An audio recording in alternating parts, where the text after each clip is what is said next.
শিক্ষার্থীবৃন্দ, আসসালামু আলাইকুম। সপ্তম শ্রেণীর ধারাবাহিক লেসনের আজ প্রথম পার্টের তৃতীয় অংশ নিয়ে আলোচনা করব। শিক্ষার্থীবৃন্দ, ভিডিওগুলো নিয়মিত দেখার জন্য তোমাদেরকে অসংখ্য ধন্যবাদ। ম্যাথ ইজি প্রসেস ইউটিউব চ্যানেলের পক্ষ থেকে তোমাদেরকে আন্তরিক মোবারকবাদ জানাই। শিক্ষার্থীবৃন্দ, আমাদের শিক্ষার মধ্যে পথ চলা। আমরা সকলেই মিলে জ্ঞান অর্জন করি, সকলে মিলে প্রচেষ্টার মাধ্যমে আমাদের দেশকে সুখী এবং সমৃদ্ধি গড়ে তুলি। শিক্ষার্থীবৃন্দ, আমরা আজকের ছাত্র, আগামী দিনের শিক্ষক। তাই আমরা যা শিখব মনোযোগ দিয়ে শিখব এবং আমাদের পরবর্তী প্রজন্মকে জ্ঞান প্রজ্ঞা বিলিয়ে দিব। শিক্ষার্থীবৃন্দ, আজকে আমাদের আলোচনার বিষয়, এবার চলো আমরা শ্রেণীকক্ষে বসেই একটি কাজ করি। তোমাদের যাদের রোল জোড় সংখ্যা, তারা 6 সংখ্যাটি নিচের চকে লিখো এবং যাদের রোল বেজোড়, তারা 5 সংখ্যাটি নিচের চকে লিখো। শিক্ষার্থীবৃন্দ, আমাদের রোলগুলো জোড়ও হতে পারে, বেজোড়ও হতে পারে। ক্লাসে যে সকল শিক্ষার্থীরা জোড় সংখ্যা, তারা 6 নিয়ে কাজ করবে, আর যাদের বেজোড় সংখ্যা তারা 5 নিয়ে কাজ করবে। শিক্ষার্থীবৃন্দ, লক্ষ্য করো, চক 1.3। শিক্ষার্থীবৃন্দ, আমরা এভাবে বইয়ের মতো করে একটা চক করে নিব। দেখো, এই পাশে লেখা আছে সংখ্যা আর ডান পাশে লেখা আছে কতটি সংখ্যা রয়েছে। শিক্ষার্থীবৃন্দ, এখানে অর্থাৎ এই ঘরটিতে আমরা যেহেতু জোড় সংখ্যা নিয়ে কাজ করব, তাই আমরা এখানে 6 লিখতে পারি। শিক্ষার্থীবৃন্দ, এখানে আমরা 6 লিখতে পারি। দেখো কতটি সংখ্যা রয়েছে।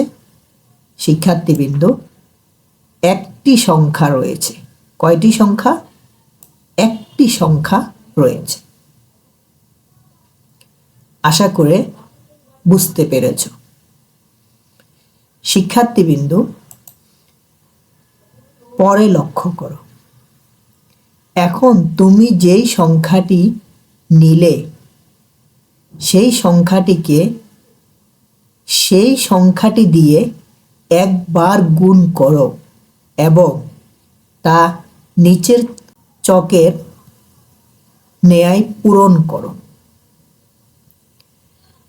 শিক্ষার্থীবৃন্দ, ভেবে দেখো কি হতে পারে। শিক্ষার্থীবৃন্দ, ভেবে দেখো কি হতে পারে।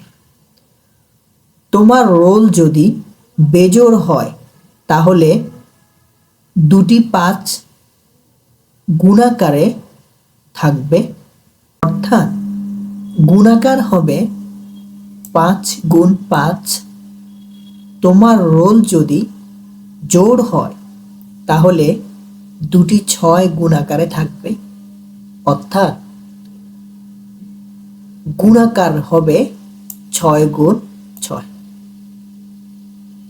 শিক্ষার্থীবৃন্দ, লক্ষ্য করো, চক 1.4। গুণাকার, শিক্ষার্থীবৃন্দ দেখো গুণাকার, তাহলে গুণাকারে আমরা কত লিখতে পারবো? এতক্ষণে তোমরা হয়তো বুঝে ফেলছো আমরা কি লিখতে যাচ্ছি। শিক্ষার্থীবৃন্দ গুণাকারে আমরা এখানে লিখব 6 গুণ 6। আশা করে বুঝতে পেরেছ। আমরা গুণাকারে লিখব 6 গুণ 6, মধ্যখানে গুণ চিহ্ন থাকবে। শিক্ষার্থীবৃন্দ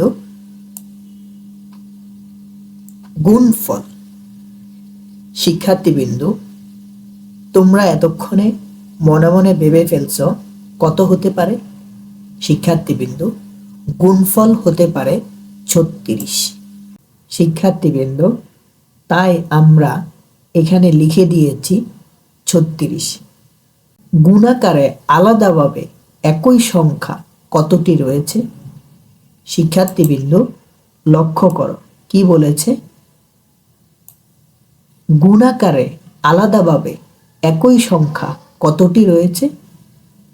শিক্ষার্থীবৃন্দ গুণাকারে 6 আছে কয়টি? 2টি, তাই আমরা এখানে 2 লিখে দিয়েছি। আশা করি বুঝতে পেরেছ। পরে লক্ষ্য করো, এখন আগের বারের মতোই সেই সংখ্যাটি দিয়ে 2 বার গুণ করো এবং নিচের চকে গুণাকারে লিখো। গুণফল কত হবে? শিক্ষার্থীবৃন্দ চক 1.5। গুণাকার বলতে আমরা বুঝতেছি 6 সংখ্যাটি কয় বার লেখা আছে। 6 সংখ্যাটিকে আমরা কয়বার লিখেছি? 3 বার লিখেছি। আমি কালার করে দিয়েছি, দেখো 6 সংখ্যাটিকে আমরা 3 বার লিখেছি। গুণফল দেখো চকে কিসের কথা বলা আছে? গুণফল, অর্থাৎ 6 গুণ 6, আগের ঘরে আমরা 36 পেয়েছি। শিক্ষার্থীবৃন্দ 36 পেয়েছি। শিক্ষার্থীবৃন্দ লক্ষ্য করো আমরা 36 পেয়েছি। এখন আবার যদি 36কে 6 দ্বারা গুণ করি তাহলে 216 পাব। শিক্ষার্থীবৃন্দ আগের বারে একটু লক্ষ্য করো, গুণাকারে আলাদাভাবে একই সংখ্যা কতটি রয়েছিল? 2টি। এখন দেখো গুণাকারে আলাদাভাবে একই সংখ্যা কতটি রয়েছে? 3টি। শিক্ষার্থীবৃন্দ আমাদের এখানে 6 আছে 3টি, তাই আমরা এখানে 3টি লিখেছি। আশা করে বুঝতে পেরেছ। শিক্ষার্থীবৃন্দ এমন করে 3 বার 4 বার 5 বার গুণ করো এবং নিচের চকে লেখো। সুবিধার জন্য আংশিক পূরণ করে দেওয়া হয়েছে চকটি। শিক্ষার্থীবৃন্দ একইভাবে আমরা এরকম একটি চক করে নিব। 1টি 2টি 3টি 4টি ঘর, এভাবে তোমরা রো আকারে 4টি ঘর নিবে, কলাম আকারে 3টি, 1টি 2টি 3টি। শিক্ষার্থীবৃন্দ হুবহু বইয়ের মতো করে আমরা কলাম করে নিচ্ছি। শিক্ষার্থীবৃন্দ স্ক্রিনের দিকে লক্ষ্য করো। প্রথম গড়টিতে আমাদের 3টি সংখ্যার গুণফল চেয়েছে। দেখো আমরা এখানে 3টি সংখ্যা লিখেছি, এদিকে দেখো 3টি সংখ্যার গুণফল, অর্থাৎ 6 6 36, 6 36 216। শিক্ষার্থীবৃন্দ পরবর্তীতে লক্ষ্য করো। আমরা আমাদের কাজের সুবিধার্থে কি করতে পারি? দেখো, বলেছে 4টি 6 লিখতে, তাই আমরা 4টি 6 লিখেছি।